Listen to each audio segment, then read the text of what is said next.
အားလုံးပဲမင်္ဂလာပါရှင်ဖြူအော်ရီယိုဘုတ်ကနေပြန်လည်ကြိုဆိုလိုက်ပါတယ်ဒီနေ့မှာဆီယာမခင်နှင်းယူရေးသားထားတဲ့အင်ကြီးကျွန်းဆိုတဲ့ဝတ္ထုတူလေးကိုဖတ်ပြပေးသွားမှာဖြစ်ပါတယ်ရှင်ဖြူနဲ့အတူတူအဆုံးထိလိုက်ပါခန်းစားနားဆင်ပေးကြပါအောင်ရှင်အိမ်သားတွေအားလုံးသည်တင့်တင့်ကိုချစ်သလောက်မြင့်မြင့်ကိုစပင်ဝေးစုကြသည်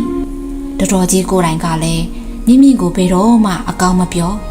တော်တော်ကြီးကိုအားကိုး၍နေရသောအဖြစ်ကြောင့်တင်းတင်းကတော်တော်ကြီးအလိုကြအမြဲနေ၏ညီမကိုလည်းတော်တော်ကြီးအလိုကြနေပြရင်ခဏခဏဆုံးမပေမယ့်မြင့်မြင့်ကနေခြင်းတလုံးနေသည်မြင့်မြင့်ကလွတ်လွတ်လပ်လပ်နေလွန်၍ပြောနိုင်သလောက်တင်းတင်းကတော့ခဏခဏငိုးနေပြီသည်သူငိုရသည့်အကြိမ်များမှာများလွန်၍တော်တော်ကြီးကခဏခဏဆူရသည်သူ့အဖေဒီတုန်းကလည်းတင်းတင်းငိုသည်သူ့အမေနောက်လင်ယူတော့လဲသူငိုရသည်လူပီလူတေမောင်လေးတွေမိမယူကြတော့လဲတင့်တင့်ငိုရပြန်သည်အမှန်တော့မိမိကိုယ်တိုင်ကနောက်လင်ယူ၍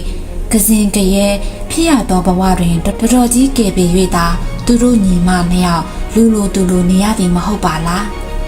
တော်တော်ကြီးသည်လေတွေကိုရောင်းချပြီးသည့်နောက်ပိုင်းမှာပဲသူ့မှာအတွင်းပစ္စည်းတွေအမြောက်အများရှိသေးသည်တော်တော်ကြီးငွေတိုးပေးသည့်အလုပ်တွင်တင်းတင်းကအားလုံးကူညီရသည်အပေါင်ပစ္စည်းရွှေစစိန်တယ်များကိုပင်တင်းတင်းကိုယ်တိုင်သိမ်းရသည်တော်တော်ကြီးကဥပုံနေဆိုလျင်ဥပုံဆောင်မှကြိုက်သည်သာသနာရေးတာကိုတွားလျင်တင်းတင်းကအမြဲပါရသည်ယောဂီတပတ်အညိုကလေးဖြင့်တင်းတင်းကတော်တော်ကြီးနောက်မှကောက်ကောက်လေးထိုင်၍တရားနာရသည်ဒီလောက်ဆိုရင်ပဲတော်တော်ကြီးကကျဉ်းနှံ့ပေသည်မင်းကလေးဆိုတို့များဒီလိုနေမှပဲကြိုက်တယ်တင့်တင့်လဲလဲမမတာနေတော်တော်ကြီးသိရင်တော်တော်ပစ္စည်းတွေအားလုံးငါတူမကိုလွှဲခဲ့မှာပဲဖះသခင်တကိုးတော်ပြီပဲတင့်တင့်တွင်အမွေတွေရပေအောင်မီဘလို့ပဲဖြစ်စေတော့တော်တော်သေးလင်ညီမနှစ်ယောက်လူနှစ်သူနှစ်တူအောင်နေရအောင်မီတင့်တင့်ကတော်တော်ကြီးကိုကျေးဇူးတင်လွန်၍ညားတိုင်းရှိခိုးအိတ်သည်တော်တော်ကြီးသည်လောကကိုညှင်းငွေ့၍ပဲလားကြောက်၍ပဲလားမသိလောကီရေးရာနဲ့ပတ်သက်၍ဘာမှစိတ်ဝင်စားပုံမပေါ်ပြီအိမ်မှာရေဒီယိုဝယ်ထားပေမဲ့တချင်းပိုင်းကိုတော့မဖွင့်ရတင်းတင်းအဖို့ဘာပဲဖြစ်ဖြစ်တော်တော်ကြီးလို့သမျှအားလုံးကျဉ်နှံ့ပေပြီသူသည်တချင်းတန်နဲ့တချင်းလိုင်းပေါ်တွင်ငိုက်မိ၍လောက၏အရသာတွေကိုလည်းအိမ်မက်မမတ်ချင်တော့ပြီမြင်မြင်ကမူသူ့ကိုမဲ့၏မမတင်လဲအဲ့ဒါလိုအသေးကြီးလိုနေနေမမတင်အသေးနှလုံးတွေကဘာမှပုတ်ဖွားတော့မှမဟုတ်ဘူးကြာရင်ခံစားမှုတွေကိုတည်တဲ့စိတ်တောင်မရှိပဲမြုံသွားလိမ့်မယ်။အိုးကောင်မလေးကလည်းဒီတချင်းတန်ကိုနောက်မထောင်တာနဲ့ဘာဖြစ်မှမလို့တော်တော်ကြီးမကြိုက်တာတွေကိုမလုပ်ချင်စမ်းပါနဲ့။မြင်သည်ကြာတော့တော်တော်ကြီးနဲ့ရောမမတင်နဲ့ရောမျက်နှာချင်းမဆိုင်ကျင်တော့ပြီ။သာသနာရိပ်တာကိုလိုက်ရသည်မှလည်းပြင်းလာသည်အဝိညိုကြီးတွေကိုလည်းမဝစ်ချင်အိမ်မှာနေရအောင်လဲခြောက်သွေးလာသည်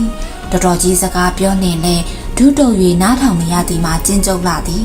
မမတင်ကိုကြည့်ရရင်လဲပတိလေးတကုံးနဲ့ဗုဒ္ဓကိုပဲရွတ်နေသည်ဒီအိမ်ကြီးကိုကြည့်ရတာလေ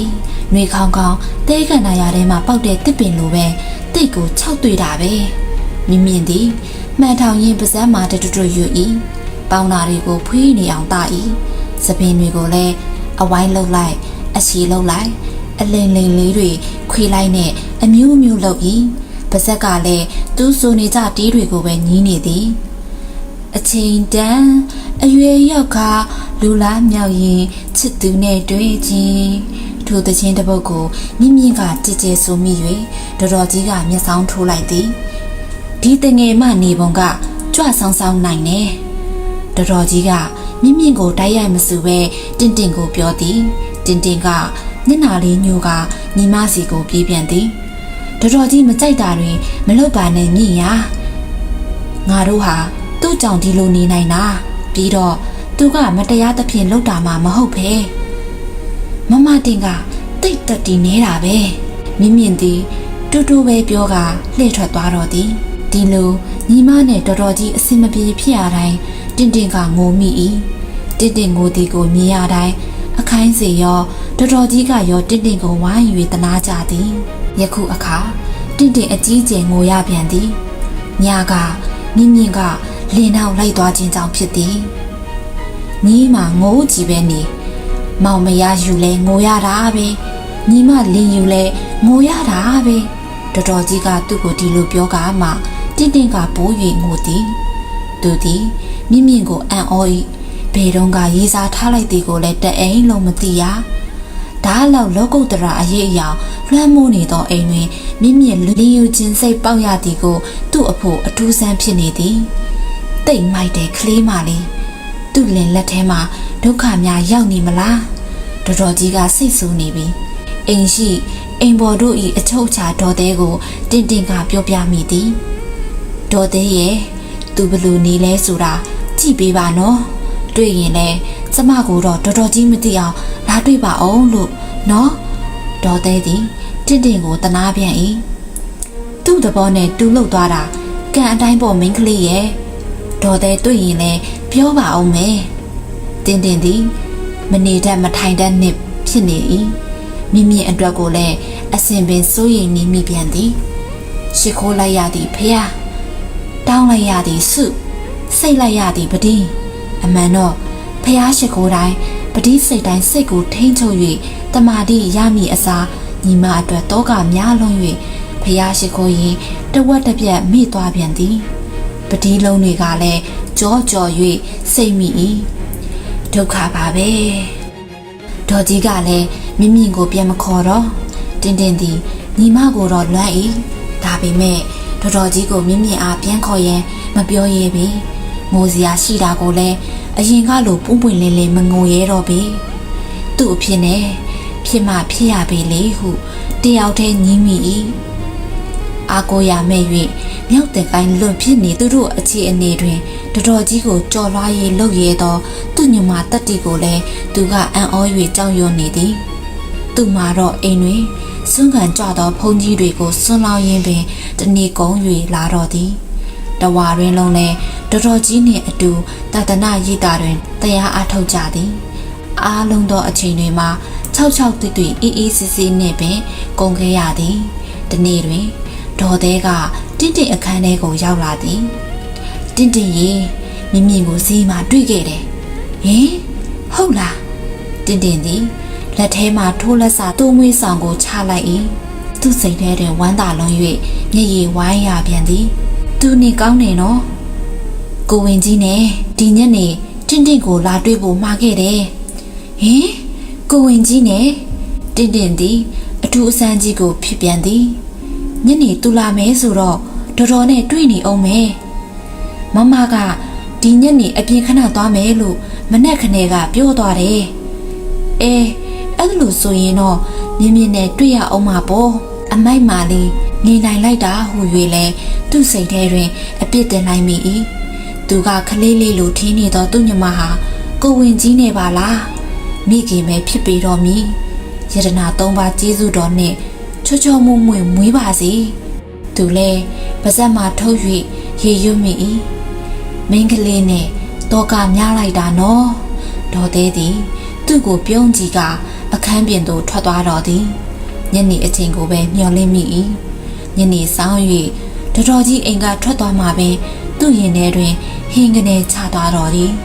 မိဖို့ကြောင့်ထဲတွင်မနက်အတွက်စွန့်ရင်ချက်ရပေမဲ့စိတ်ထဲမှဖြင့်မဖြောင်ပေမိမိအိမ်ရှိတွင်ရောက်နေမှာကိုစိတ်ကထင်နေပေသည်မမတင်သူတီလန့်သွားသည်ဟင်းအိုးချနေတော့မိမိကသူ့နောက်တွင်ရောက်နေသည်ဝါလိုပါလားရွှင်လို့ပြုံးလို့မိမိသည်ဘာမှမထူးခြားမပြောင်းလဲသလိုရေရေမောမောရှိလာ၏တင်းတင်းကတော့တဖြည်းဖြည်းနှင့်ရှက်၍ငိုသည်နောက်ဖေးတွင်တောက်တူမရလုံနေသောမိန်းကလေးတွေမှာဒေါ်သေးကနှင်လိုက်၍အားလုံးထွက်သွားကြသည်ဒီတော့မှမြင့်မြင့်ကိုဖက်၍တင်းတင်းကအားရအောင်ငိုသည်မြင့်မြင့်သည်အတန်ထွက်အောင်ရည်ရင်ပြောလိုက်၏မမတင်ငိုးပဲနေငိုရတာပေါ့နေတို့အတွက်ငါသိစီစင်ရတာပဲတိတ်ဒုက္ခပေးတဲ့ကလေးတွေဒါတော့မမတင်ပါတာပူချင်လို့ပူနေတာကိုပါတင်းတင်းသည် မြင့်မြင့်ကိုမျက်ရည်ဆက်လက်နေမော့၍ကြည့်၏အမှန်တော့မမတင်ကပိုးနေတာတင်တင်သည်အပြုံးမပြတ်သောမျက်နှာကိုကြည့်နေရပေမဲ့သူ့စကားကိုတော့နားမလည်ပြီမြင့်မြင့်ယောက်ျားကဘာလုပ်လဲတော်ရဲ့လားယင်မြင့်နေရတာစိတ်ချမ်းသာရဲ့လားသူ့ညီမအတွက်စိုးရိမ်ပြန်သည်ဒါတွေမေးမနေပါနဲ့မမတင်ရဒီအိမ်ကြီးမှာနေရတာထက်တော့စိတ်ချမ်းသာတာပဲဘာပြောတယ်ဒီအိမ်မှာထက်စိတ်ချမ်းသာတယ်ဒါပေါ့လောကမှာဘာဖြစ်ဖြစ်နည်းနည်းပပတော့စွန့်ဆက်ရအောင်မှာပေါ့မမတင်ဘဝက6တူတူနဲ့ဘာမှကိုယ်ပိုင်မရှိသလိုပဲကို့ထင်မြင်ချက်နဲ့လဲကိုဟာကိုလုပ်ရတယ်ဆိုတာလဲဘာမှမရှိဘူးအမြဲပဲတော်တော်ကြီးကိုကြောက်နေရတယ်မြင့်မြင့်သည်ပါဇက်အဟောင်းသားနဲ့သူ့ကိုငေးနေရတော့လေအမကိုကြည့်ရမှနောက်ဖေးခြံဘက်သို့မျက်စိရောက်သွားပြန်သည်ဖျားတရားတွေနဲ့တန်ကွန်ချအုပ်ထားသောတော်တော်ကြီးလက်ထဲမှသူကထိုးထွက်ခဲ့သည်နောက်ဖက်ခြံထဲမှငပြောပင်များကအနောက်ဖက်ဤနေအောင်ကြီးထဲတွင်နှွဲ့၍ရင်းနေသည်မြင့်သူ့ဤစားနှင့်ချင်းတွေတုံးကငပြောရွက်ပေါ်မှနှင်းဆက်ကလေးတွေလာရောင်နှင့်ကျဲပွင့်လေးတို့လိုတောက်နေသည်ပလဲလုံးသေးလေးလိုတရွှဲရွှဲနဲ့သူ့မပါးပေါ်သို့လည်းခုန်ဆင်းခဲ့သေးသည်ဒီတုံးကများဟဲမြင့်ကတွေးရမှအတန်ထွက်အောင်ရည်မိသည်နင်ကတော့အရင်မပြတ်ပါလားဟဲ့တင်တင်သည်သူ့ညီမကိုကြည့်၍အံ့ဩနေပြန်သည်မမတင်ကရောတက်လုံးလင်းမြူတော့ဘူးလားဒါတော့ဘယ်ပြောနိုင်မလဲငါသဘောနဲ့တော့ဘယ်လို့လို့ရမလဲပြီးတော့ငါကြီးပဲအနေနဲ့ဘသူကယူခြင်းမလဲယူမဲ့သူကလည်းတော်တော်ကြီးပစ္စည်းတွေကိုမြုံမှန်းပြီးငါကိုယူမှာဒီတော့ငါဖြင့်အိမ်အောင်မပြုတ်ရဲပါဘူး။အိုးကိုပစ္စည်းလည်းမဟုတ်ဖ ೇನೆ မမတင်နဲ့ထဲ့တွယ်နေလိုက်တာပြီးတော့အိမ်အောင်ကြီးဆိုတာဘသူကပုံသေးကားချက်ပြောနိုင်မလဲနင်းနေတော့စွန့်ရတာပေါ့ဘာရဲ့စွန့်ရမယ်အိမ်အောင်ပြုတ်တယ်ဆိုတာဘဝမှာစွန့်စားကံတစ်မျိုးပဲတဲ့စွန့်စားလိုက်ပါပြီရဲ့ဒုက္ခရောက်တော့ဘယ်နဲ့လုံမလဲမြင်မြင်သည်သူ့အမကိုစင်စင်ကာကာကြီးမော့ကြည့်ရင်မမဟာတတိကိုနဲပါတယ်အေးပေါ်လီကြော်သလိုနေပါတော့မြင်တော့ကျွန်းကြီးလို့မနေနိုင်ပါဘူးမမတင်ဘဝကဘယ်နဲ့ကြီးမှန်းလည်းမသိဘူးပြီးတော့လောကုတ္တရာတရားတွေကိုလည်းအားထုတ်နေပေမဲ့ဘာတွေကိုတွေ့တာနေမှန်းလည်းမသိဘူးဂီတကိုတောင်မှအရသာမခံတတ်ဘူး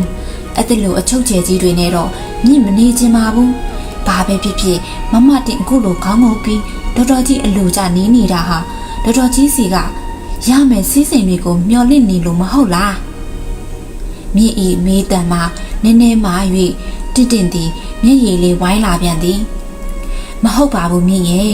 ငါဘဝမှာငါဘာကိုမှမမောတော့ပါဘူးမမောစရာဆိုလို့ငါမှဘာမှမရှိပါဘူးသူသည်ပြောရင်းဆိုင်၍ငိုပြန်သည်အေးအဲ့ဒီမှာငိုးနေမြင့်တော့ဘယ်တော့မှမတင့်စီကိုပြန်လာမှာမဟုတ်ဘူး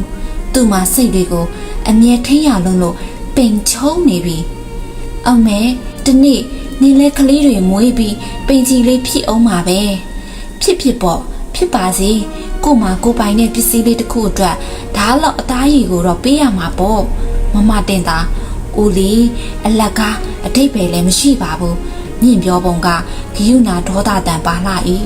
ကဲမြင့်ရင်ညဉ့်ပြောဟိမပြန်လာခြင်းနီးပြီ